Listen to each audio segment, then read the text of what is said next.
Hmm, Saya ya. itu pertama Pak tidak paham esai itu apa. Saya tanya guru bahasa Indonesia, dijawab guru bahasa Indonesia saya, tulisan esai tulisan sesuka kamu asal tidak keluar dari tema lomba itu. Nah, dari Jadi di tengah ketidakpahaman itu waktu sekarang kan lebih mudah membuka Google sudah tahu. Dulu ya, kan tidak bisa betul betul. kan.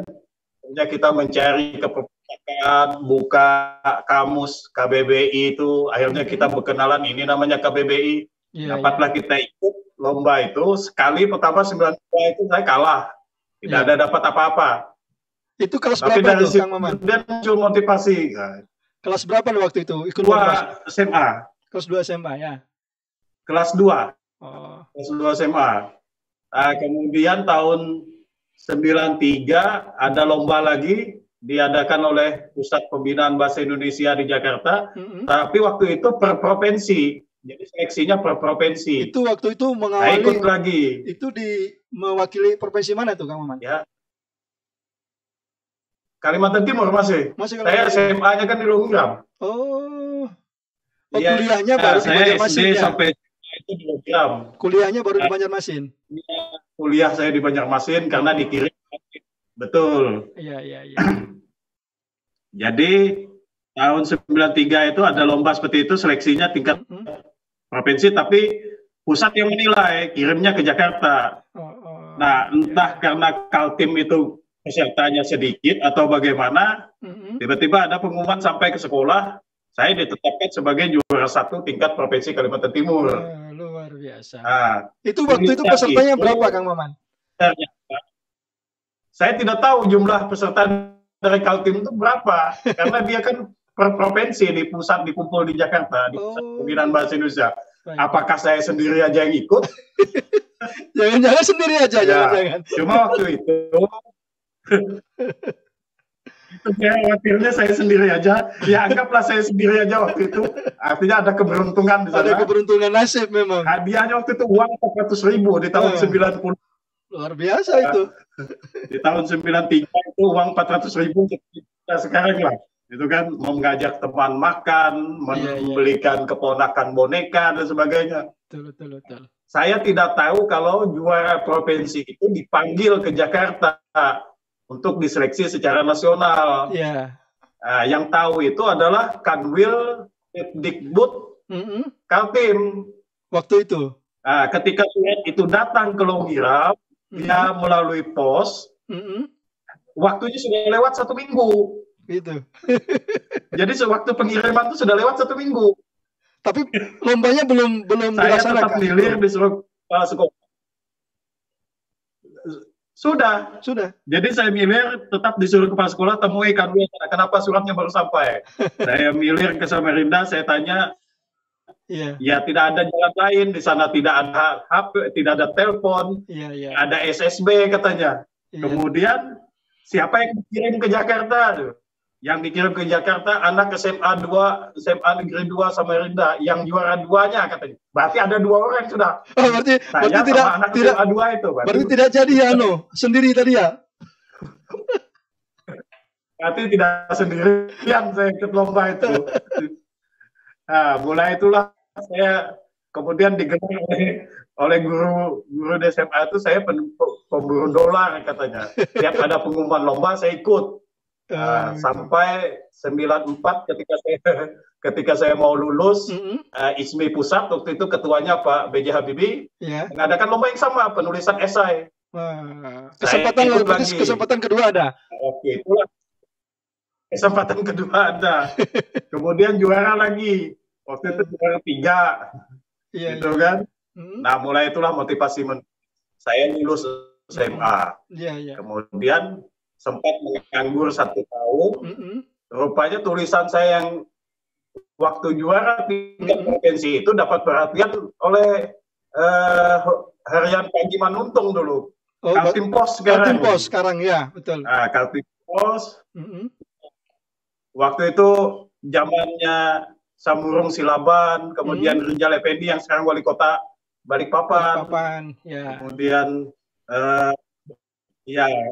Rijal Effendi akhirnya kan jadi wali kota Balikpapan. Kemudian tulisan itu dimuat bersambung di koran Manuntung. Manuntung. Itu berapa seri tuh Kang Nah, Maman? mulai saat itulah 5 seri. Wih, luar biasa itu. 5 seri tulisan esai itu. Uh-uh.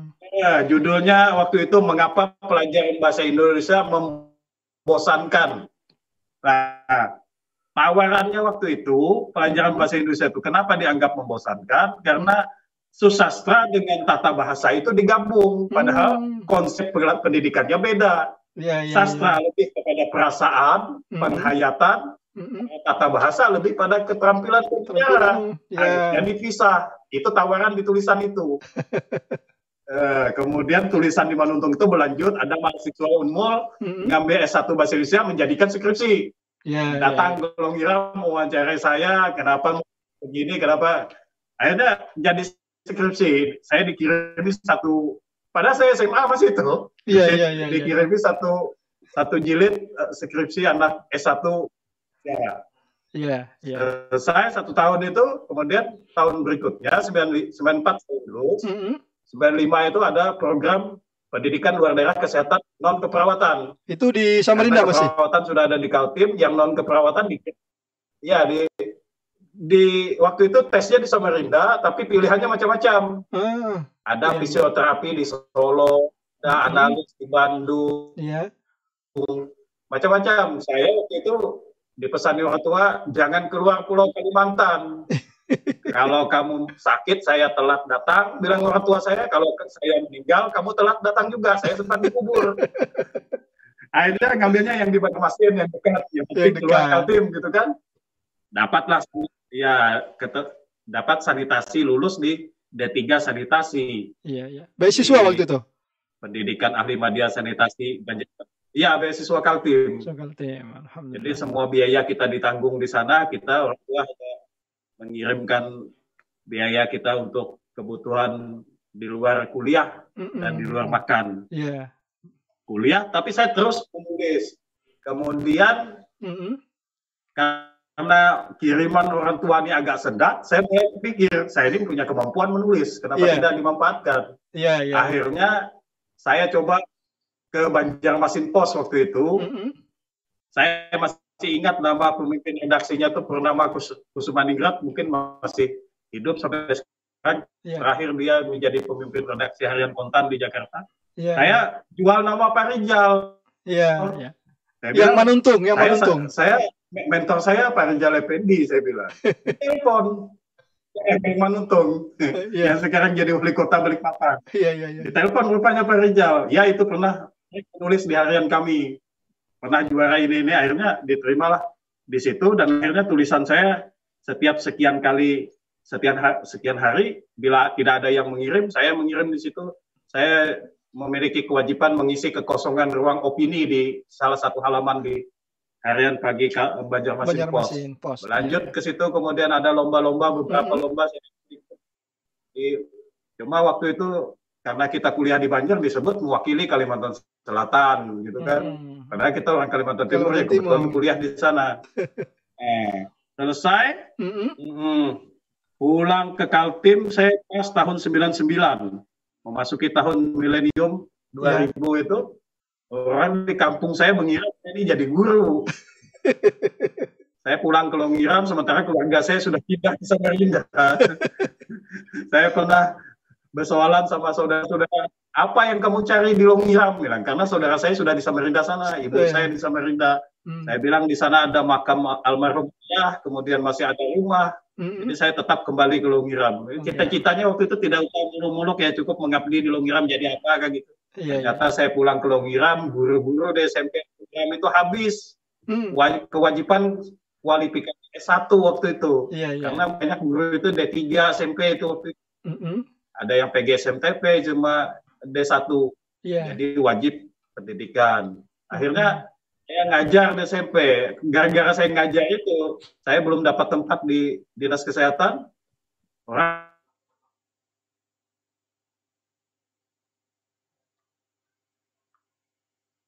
Halo, Kang Maman?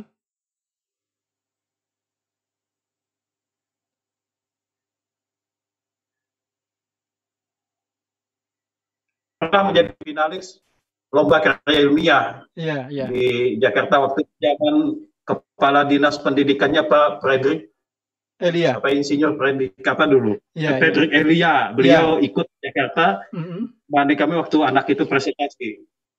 Nah, mulai saat itulah saya pikir dan saya memahami bahwa literasi ini penting bagi anak-anak milenial karena ini akan membangkitkan imajinasi. Karena kalau tidak anak milenial itu berimajinasi, mereka tidak akan tahu masa depan apa yang akan ditujunya. Iya. Betul. Ini kan kebanyakan anak sekarang yang terjebak di dalam narkoba, perkelahian antar geng, begal motor itu kan karena tidak memahami bahwa masa depannya ini mau kemana. Kalau mereka terlibat ikut dalam kegiatan literasi, mereka akan membangkitkan imajinasi di sel-sel otaknya. Betul. Sehingga mereka memiliki impian ke depan. Betul. Baik. Jadi kalau Soekarno mengatakan gantungkan cita-citamu setinggi langit, itu imajinasi. Betul. Dan imajinasi itu hanya akan hadir apabila memiliki kemampuan literasi. Betul. Ya, dan juga itulah sejarah singkat. Baik. Dan juga kalau kita bicara literasi dan juga kita bicara narasi kan. Jadi narasi itu tidak akan tercipta kalau literasinya tidak sempurna. Ya. Tidak cukup sehingga kosong narasinya kalau tidak literasi tidak lengkap. Baik Kang Maman, tadi sungguh sangat luar biasa ya pengalaman sejarah hidup berkecimpung atau menggeluti dunia literasi. Ini bagi generasi muda kita harus banyak mengambil pelajaran dari cerita Kang Maman ini. Kang Maman, bicara tadi literasi kan, saya katakan di awal bahwa tidak semua orang yang tertarik dengan dunia literasi. Nah, bagi Kang Maman, bagaimana upaya kepada generasi milenial sekarang biar tertarik? Upaya-upaya Kang Maman apa saja yang kira-kira membuat anak-anak muda sekarang ini bisa mau nih ikut Kang Maman nih, kita bicara literasi, kita bergelut dengan literasi nih. Upaya yang dilakukan apa Kang Maman sekarang ini? Ya, sebenarnya kalau kita kembali ke pengertian literasi, bahwa literasi itu adalah kemampuan kita pertama untuk membaca, menulis, berpikir, menghitung, dan sebagainya, maka tidak ada cara lain adalah kita harus memotivasi anak-anak muda untuk terlibat. Caranya tentu saja dengan melibatkan orang dewasa. Karena kalau tidak, maka anak-anak akan sulit untuk menerima. Mereka itu sebenarnya adalah pembaca. Ya, indeks aktivitas literasi kita itu nomor 60 dari 61 negara yang disurvei oleh UNESCO tahun 2019. Betapa rendahnya minat baca. Minat baca kita tuh katanya 0,001. Artinya dalam 1.000 penduduk Indonesia hanya ada penduduk yang betul-betul berminat membaca. Betapa dibayangkan. Itu UNESCO yang melaporkan itu. Badan PBB, Unit Education Scientist dan Cultural Organization itu. Jadi minat baca Indonesia memang secara umum rendah. Tetapi sebenarnya minat rendah itu ada beberapa penyebabnya. Sebenarnya orang Indonesia itu pembaca. Pembaca. Kita membuka Facebook, membuka WhatsApp, membuka aplikasi apapun di smartphone, gadget kita. Sesungguhnya adalah kita sedang membaca. Ada teman mengirim berita ini, kita baca.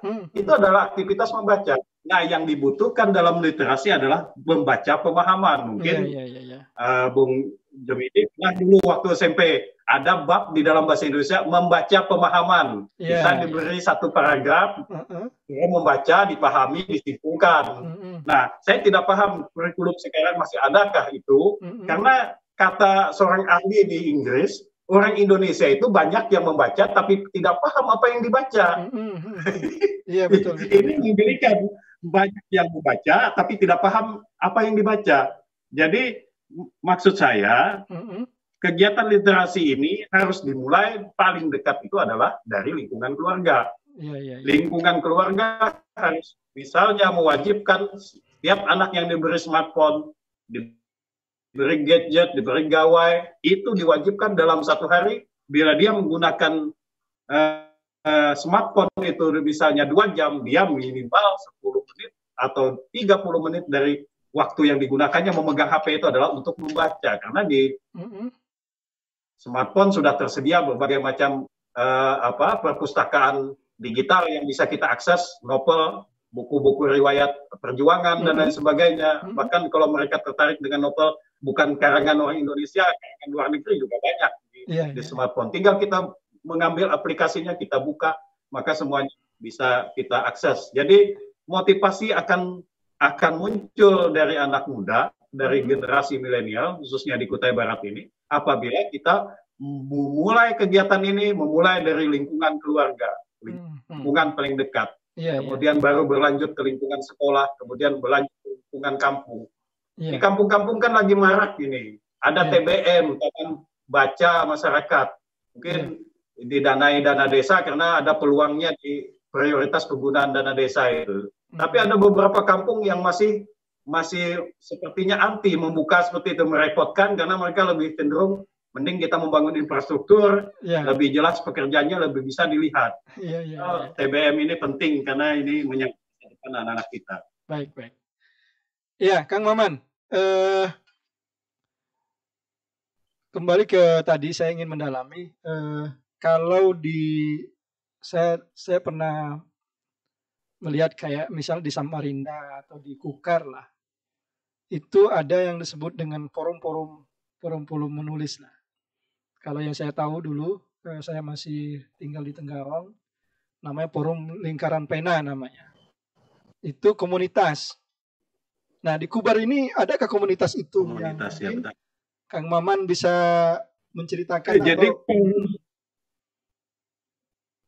ya, Forum Lingkar Pena itu sebenarnya komunitas bersifat nasional. Ya. Bersifat nasional. Kubar belum ada karena kami masih konsolidasi para penggiat literasi ini. Ada Mbak Yana, ada Bang Dian di SMA 3 itu, ada Ibu Ulfah, Maria Ulfah.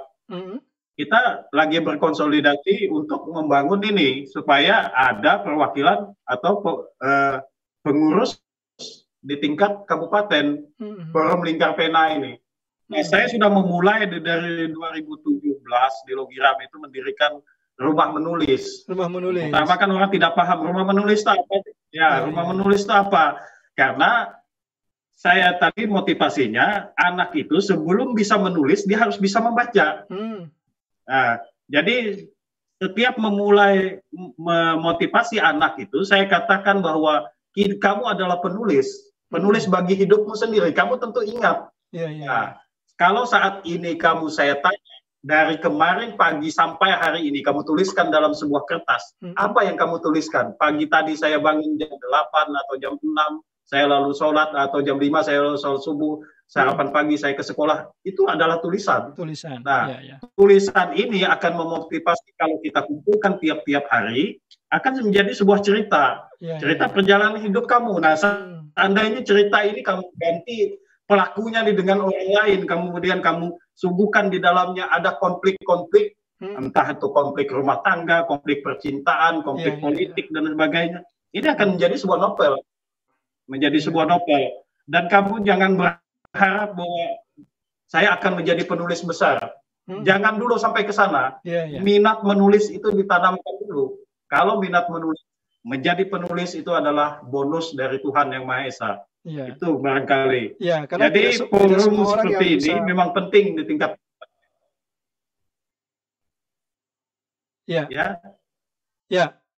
Memang tidak semua orang yang bisa tertarik dengan.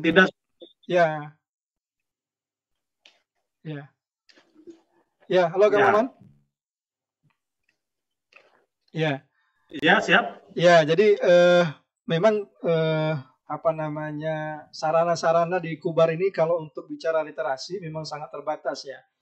Terkait tadi Kang Maman kita bilang komunitasnya masih baru Kang Maman di tingkat Kecamatan Longiram, belum merambah ke kecamatan-kecamatan lain. Ya, mudah-mudahan nanti Kang Maman ya sebagai penggiat literasi berharap nanti melalui dinas terkait atau melalui komunitas-komunitas lebih besar agar bisa membuat dalam skala besar di kabupaten. Jadi anak-anak muda di Kutai Barat ini bisa bernaung di bawahnya komunitas Kang Maman nantinya. Mungkin itu harus harus dilakukan, Kang Maman. Betul. Jadi Bung Arjan, Kanisius Arjan, Ketua DPD KNPI sudah mengatakan kepada saya, kemampuan menulis Kakanda ini jangan habis sampai di sini. Betul. Harus ada generasi selanjutnya. Karena itu KNPI nanti akan mengkoordinasikan itu, akan membuka kelas menulis di Sendawar, di mana nanti akan dibimbing oleh kita bersama teman-teman. Kita akan motivasi anak-anak untuk menulis. Ada beberapa anak di Melak itu, ada satu orang anak yang luar biasa di SMP Melak itu.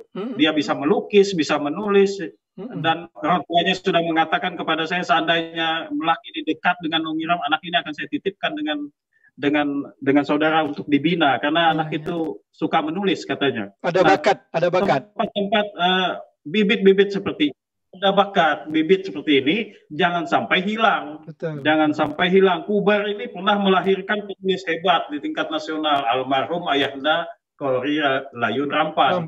Itu betapa angkatan 2000 itu mengagumi kemampuan kesusastraan beliau, dan saya sampai hari ini mengagumi beliau dan menganggap beliau adalah guru saya, guru idealis saya untuk tulisan-tulisan beliau. Jadi kalau nanti motivasi ini terbangun, maka langkah selanjutnya tentu saja adalah perhatian pemerintah daerah dengan mengadakan dana stimulan untuk perpustakaan sekolah. Kita sangat miris, sekolah itu isinya buku apa? Buku pelajaran yang tidak terpakai, yang kurikulumnya sudah lewat.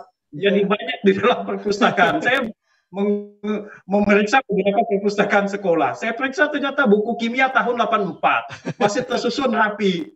Kemudian buku, jadi kalau dilihat dari jauh kayaknya koleksi bukunya banyak sekali, tapi ketika kita amati ternyata buku-buku pelajaran yang sudah tidak terpakai. Jadi harus ada stimulus. Kemudian perpustakaan daerah provinsi juga punya program seperti itu. Bila perpustakaan daerah memiliki keinginan untuk memperoleh buku-buku yang di luar buku-buku fiksi, itu perpustakaan daerah biasanya menyiapkan, ada jatah di setiap kabupaten.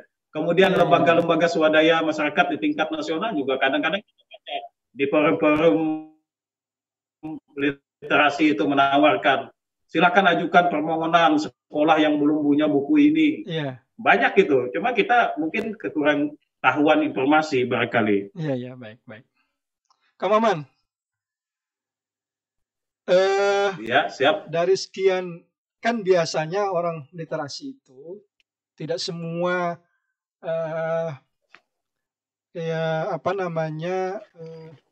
jenis yang dikuasai, ya kan?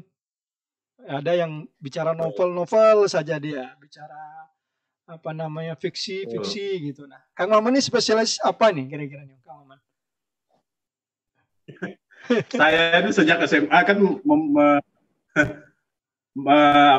menggeluti di bidang esai. Esai itu sesuai dengan karakter saya, menulis bebas saja, tidak terikat oleh beban moral dan lain sebagainya. Cuma kelemahan esai itu dia harus pas, timingnya harus pas. Misalnya sekarang lagi rame-rame pilkada, kita menulis tentang pilkada, dan tentang peluang, misalnya peluang petahana, peluang kompetitor dan sebagainya, kita tulis dalam sebuah esai. Ketika pilkada selesai, tulisan itu kan menjadi basi. Nah, jadi kita harus mencari tema yang menjadi isu yang saat itu menjadi isu hangat di tengah masyarakat sehingga dibaca. Dan tulis esai itu harus menarik. Pertama, kata Ayib Rosidi. Jadi kata Ayib Rosidi, almarhum baru saja meninggal, Anda penulis esai itu harus menarik di kata pertama. Di kata pertama yang ketika kita memulai perkataan itu. Jadi pada akhirnya penulis esai itu kan akan berpikir dan memiliki daya analitis yang kuat, kemudian ditambah dengan kita harus memiliki referensi, sehingga ketika nanti ada feedback dari pembaca, kita bisa mempertanggungjawabkan secara moral kepada pembaca kita. Begitu kira-kira, Bung Jamidi.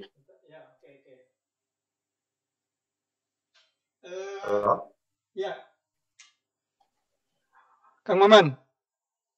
Ya, siap. Ya, ini ada gangguan teknis sedikit, tapi kita tetap lanjut. Ya. Karya yang sudah Kang Maman lahirkan selama di literasi ini, apa Kang Maman yang sudah ya saya dengar sudah banyak yang sudah apa namanya Kang Maman lahirkan. Nah, bisa diceritakan Kang Maman? Ya, terima kasih. Dulu ketika kuliah di Banjarbaru, saya mengumpulkan esai saya yang pernah dimuat di harian Banjarmasin Post itu. Iya. Ketika saya kumpulkan ada sekitar 32 esai, saya teringat dengan satu esai yang pernah menghebohkan di Kalimantan Selatan ketika saya menulis esai itu, tidak ada Longiram, tidak ada Indonesia. Jadi judulnya agak menarik, tidak ada Longiram, tidak ada Indonesia. Iya. Teman-teman saya, sesama penulis, akhirnya mereka bertanya, Longiram itu di mana? Longiram itu di mana?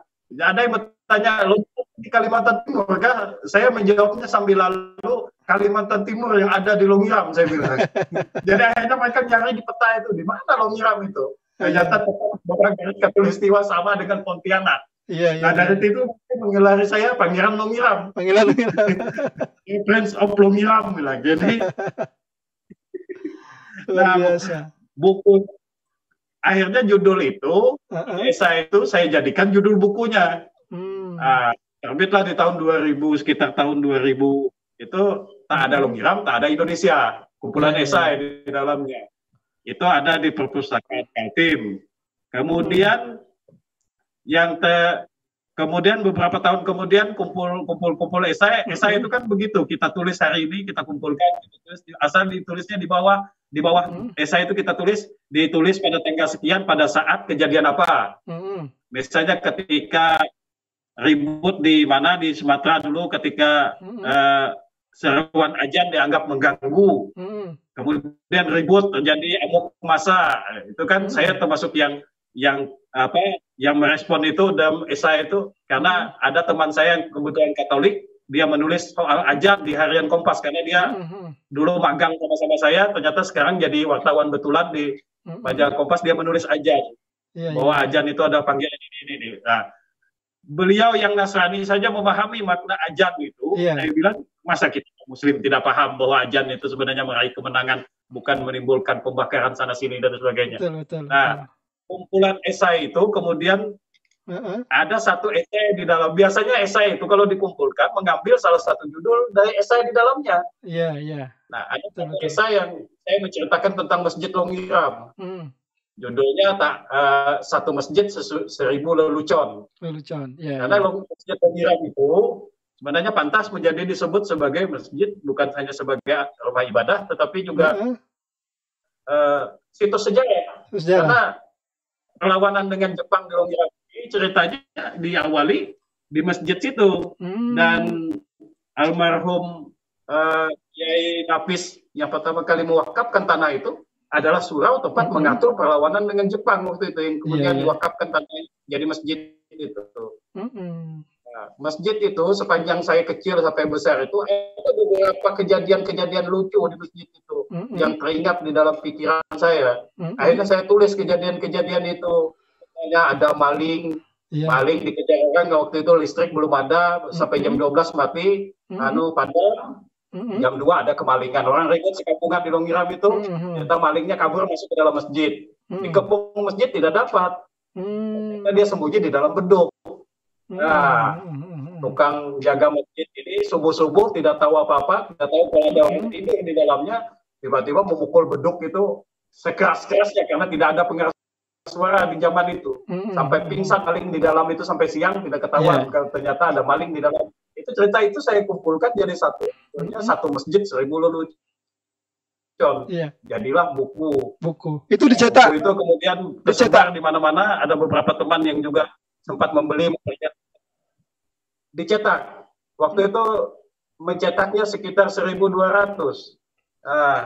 Kemudian ada beberapa naskah drama yang juga sempat kita lakukan di Longiram. Kemudian waktu itu kita ingin ini dilakukan di TBS, cuma tidak ada kesempatan, dan anak-anak yang kita latih untuk memerankan drama itu, drama perjuangan, misalnya Longiram, Land of Fire, Tanah Membara, perlawanan melawan Jepang itu kita buat dalam naskah. Ternyata anak-anaknya keburu lulus SMA, kita kesulitan lagi mendidik yang baru.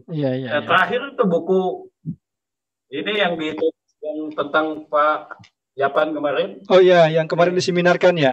Yapan dalam, ya, di belakangnya ini ada beberapa tokoh dari gubernur sampai politisi memberikan pandangannya. Ini juga kumpulan esai, karena saya tidak terlatih untuk menulis biografi, kecuali saya bisa menulis biografi asalkan saya berada bersama tokoh itu paling tidak 3 bulan, hidup dengan beliau di rumahnya, melihat beliau memakai celana kolor, memakai kaos dalam aja, saya akan bisa menulis itu. Tapi kalau saya cuma sekali-sekali wawancara begitu, maka tulisannya tentu dari pandangan orang di luar. Nah, ini kan ada mengangkat, jadi belum pernah isu sentral. Belum pernah menulis biografi, belum ya? Belum pernah saya. Belum pernah. Karena memang spesialisnya esai memang. Esai. Oh, iya. Ya, Kang Maman. Dari sekian karya yang Kang Maman lahirkan, ya. Itu yang paling terkesan itu yang mana, Kang Maman? Dari sekian itu. Maksudnya yang paling menurut Kang Maman itu terkesan, ya. Ini yang lagi, ya, yang saat ini lagi naik cetak itu buku novel. Beberapa teman saya kirimi minta sebagai kritikus, teman-teman penulis mengatakan, ini tulisan ini kayak seperti perjalanan hidup kamu ini. Karena di situ novel judulnya adalah Cinta dan Pengorbanan. Cinta dan Pengorbanan, karena ada menceritakan Longiram, menceritakan Merak, menceritakan Samarinda, Banjarmasin, Surabaya, Jakarta. Jadi seperti perjalanan hidup. Dan itu bisa terjadi ya, memang iya kah?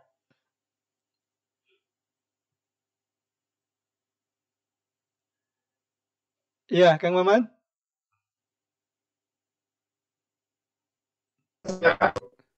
Jadi orang bisa saja bertanya, jangan ini perjalanan cinta kamu. Karena tidak sama sekali, tidak ada hubungannya.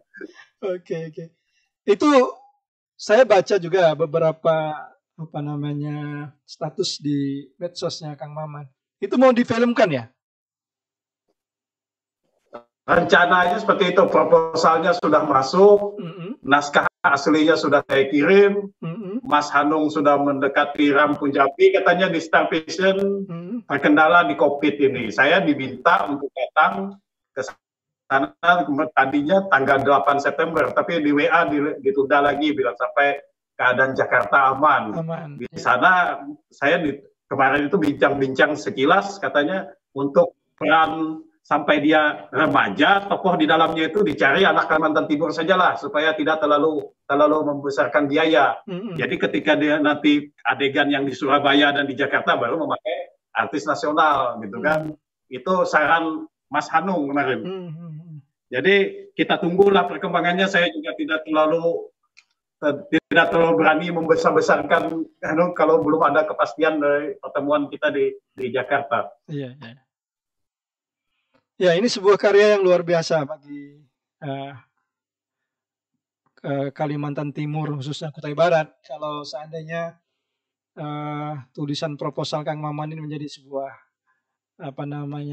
difilmkan atau dibuat sinetron lah bahasa gitu.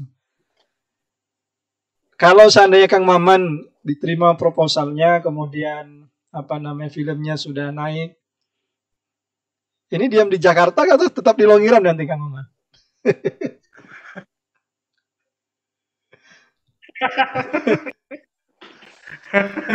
Ini pertanyaan agak menjebak ini sebenarnya. Iya. Enggak lah, saya tetap di Lombok. Saya di Lombok. Karena saya lahir besar di sini, insya Allah menghabiskan umur di sini lah. Saya tuh tidak juga bercita terlalu tinggi. Sebenarnya jika seandainya nanti novel itu jadi film juga, saya juga tidak berharap dapat sekian-sekian apa dan sebagainya. Hanya sebuah kebanggaan, kepuasan aja. Bahwa anak Kutai Barat ada yang mampu menembus ke tingkat nasional. Kemarin itu. Jadi coba ditulis katanya dalam bentuk skenario. Saya tidak bisa menulis dalam bentuk skenario film, itu saya tidak paham. Jadi saya bilang carilah penulis skenario. Pokoknya ide penulisannya seperti itu. Apa yang dibuat di novel itu. Beberapa kali diminta sinopsisnya katanya. Karena bos produser tidak paham membaca ini sampai habis, tidak ada waktu. Dibuatlah sinopsisnya 2 lembar, dibaca. Ya katanya ceritanya cukup runut, konfliknya cukup berimbang, bilang pantas lah ini kalau dibuatkan ke film layar lebar. Saya bilang ya syukur alhamdulillah, kita tunggu perkembangannya, mudah-mudahan COVID ini segera selesai. Bisnis perfilman kita mulai membaik. Jadi kita bisa, ya saya berharap nanti pemain-pemainnya dari dia anak-anak pemeran itu sampai ke remaja yang diminta dari Kaltim itu, saya berharapnya dari Kubar pemain itu. Makanya kalau kita perlu, kalau memang mendesak, kita mendatangkan pelatih teater, pelatih seni peran dari Samarinda, karena anak Kubar yang berminat, yang kita cari sesuai dengan apa yang kita butuhkan di dalam novel itu. Iya, baik. Jadi ini yang paling terkesan ya, karya dari 5 karya kalau tidak salah tadi ya. Ya, ini yang paling terkesan. Saya juga sama kayak Bang Hanum, kayak ini perjalanan cinta Bang Maman juga ada di karya ini kayaknya ini.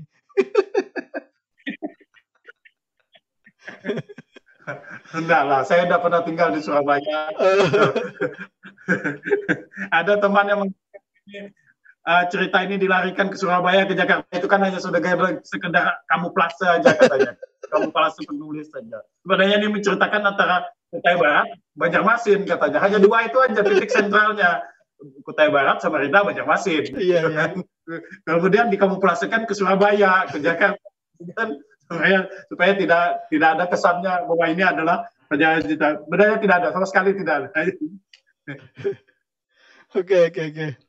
Baik, Kang Maman. Kita dalam berkarya, itu tentu ada orang yang ya membuat kita termotivasi lah. Ya, yang membuat kita terus bersemangat, terus berkarya itu kan pasti ada orang yang di belakang kita. Ini Kang Maman ini siapa, Kang Maman? Yang di balik layar ini siapa nih? Sebenarnya di balik layar yang sering memotivasi saya itu adalah saudara-saudara saya dan tentu saja orang di dalam rumah, istri. Saudara-saudara saya sering memotivasi untuk terus, karena dulu ketika saya menyampaikan tahun 2002 itu kepada keluarga saya, kepada kakak-kakak saya anak keempat dari 5 bersaudara, saya katakan saya lulus PNS, tidak ada yang gembira, karena menurut mereka saya itu tidak cocok jadi pegawai negeri, karena memang jiwanya jiwa penulis, kemudian jiwanya kamu lebih baik jadi politisi atau jadi jurnalis. Kalian jangan tanggung katanya, jangan separuh-separuh, jadi jurnalis separuh, jadi penulis separuh, jadi politisi separuh. Dulu kan pernah awal-awalnya belum jadi PNS, saya aktif di Golkar zamannya Haji Nawing itu. Saya aktif di Golkar. Ya, belum jadi PNS, belum jadi TK waktu itu. Saya aktif membantu Haji Nawing, kemudian sempat dengan Haji Jainuddin Taib ditaruh di Dapil 1 untuk caleg. Ketika proses pengumpulan berkas itu beberapa kali ke Tenggarong, tiba-tiba keluar pengumuman lulus menjadi PNS, mau tidak mau saya tinggalkan. Akhirnya saya keluar dari dunia politik dan kembali menjadi abdi negara, mengabdi untuk apa Kaltim katanya menguliahkan kamu jauh-jauh ke Banjarmasin sana, kalau ternyata kamu tinggalkan dunia pelayanan kesehatan. Akhirnya saya ditempatkan di Longiram sebagai TKK 2 tahun, kemudian barulah menjadi PNS sampai sekarang dan belum pernah kemana-mana lagi, tetap di Longiram. Longiram, iya. Begitu kira-kira. Iya, baik. Longiram memang Longiram salah satu kecamatan yang banyak melahirkan orang-orang hebat. Ulama juga banyak orang Longiram, ya. Kemudian pejabat-pejabat, ya, orang hebat banyak di Longiram. Termasuk ya kayak Kang Maman ini, seorang penulis. Kalau di kecamatan lain ada potensinya mungkin karena belum muncul saja. Nah, kembali ke topik kita, Kang Maman, mendorong generasi milenial Kutai Barat agar sebagai aktor literasi. Ya, mungkin program konkretnya, Kang Maman. Kita ini kan perlu percepatan ini. Percepatan bahwa kelebihan Kang Maman itu atau menjadi dorongan kepada Kutai Barat ini untuk melahirkan literatur berikutnya. Nah, di kecamatan lain. Ya, mudah-mudahan dan upaya-upaya ini mungkin harus dilakukan. Kang Maman memulai itu, kalau bisa jalur-jalur yang sudah ada, mungkin bisa diceritakan, Kang Maman. Betul. Ya. Ya.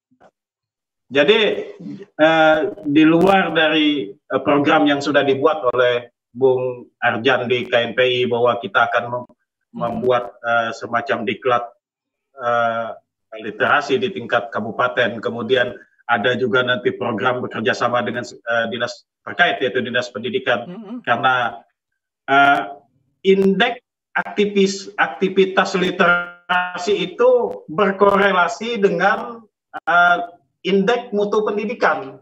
Kalau mutu pendidikan rendah, otomatis indeks aktivasi literasinya rendah. Tahun lalu kita berada di posisi 9 dari 10 kabupaten kota. Begitu juga dengan indeks pendidikannya. Nah, oleh karena itu, mau tidak mau kita harus berkolaborasi dengan dinas pendidikan dengan menyertakan guru-guru bahasa Indonesia. Guru-guru bahasa Indonesia. Jadi kita akan masuk ke sekolah, mendorong anak-anak, mendidik anak-anak untuk mau membaca dan menulis. Kira-kira itu yang dalam waktu dekat ini yang akan kita lakukan.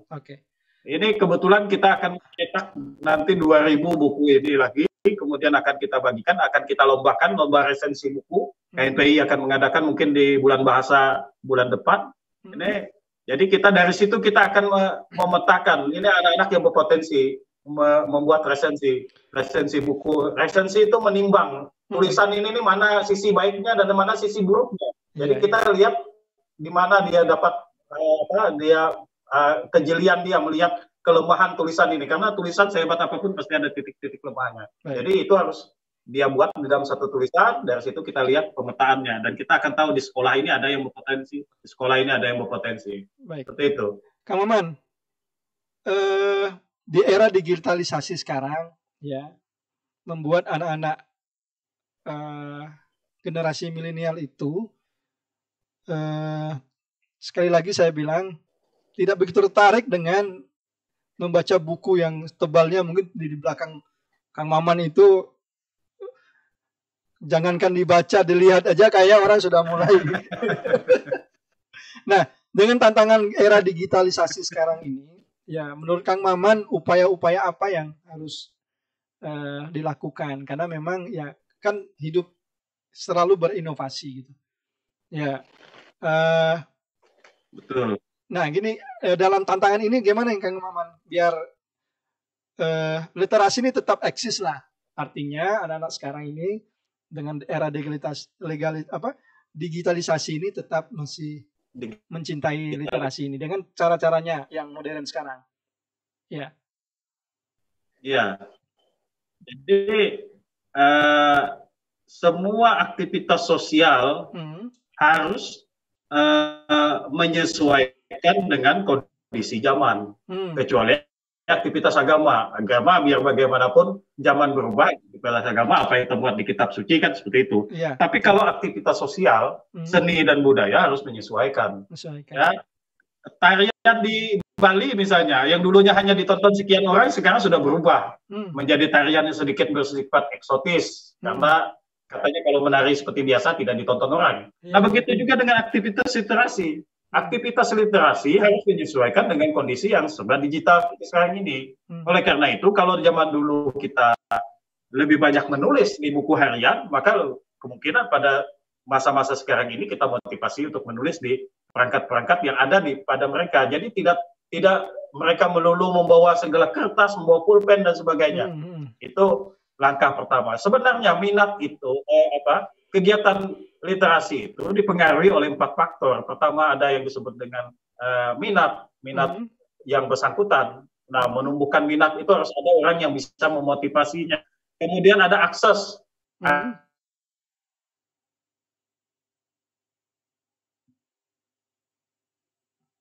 Ya.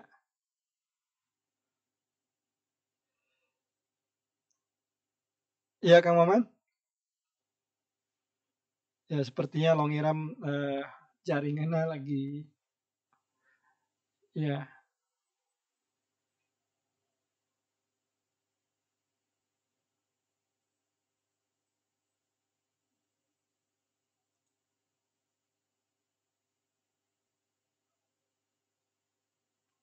Halo, Kang Maman.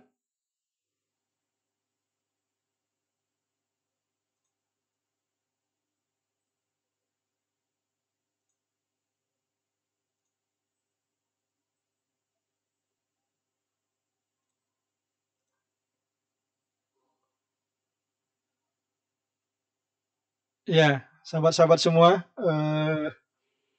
mungkin karena jaringan di Longiram lagi gangguan, ya. Ya. Ya, gimana Kang Maman? Jadi saya kira untuk melakukan langkah-langkah yang langkah konkret yang harus kita lakukan di zaman digital ini, tentu saja adalah kita harus menyesuaikan dengan kultur dan budaya masyarakat. Setiap daerah memiliki inovasi yang berbeda-beda. Kita berkomunikasi dengan mereka yang di Sumatera, di Jawa, kemudian di Kalimantan, di Balikpapan, di Bontang, memiliki. Jadi ada yang daerah menyiapkan gawai untuk menulis, ada tab kita siapkan, ada supaya mereka termotivasi untuk menulis. Jadi sekian jam menulis, istirahat, silakan mendengarkan lagu, silakan bermain game sekian menit, kemudian kita kembali lagi ke kegiatan penulisan seperti itu. Itu beberapa inovasi yang mungkin dapat untuk kita coba. Tetapi yang lebih konkretnya mungkin kita dapat duduk dulu satu meja, kemudian kita kumpulkan para aktivis atau penggiat literasi ini di Kutai, baru kita rundingkan secara matang apa langkah yang paling tepat. Karena mungkin menurut saya pas, mungkin teman-teman yang lain yang melihat di daerahnya sendiri mungkin berbeda cara pandangnya. Mungkin seperti itu. Baik. Jamidi. Baik.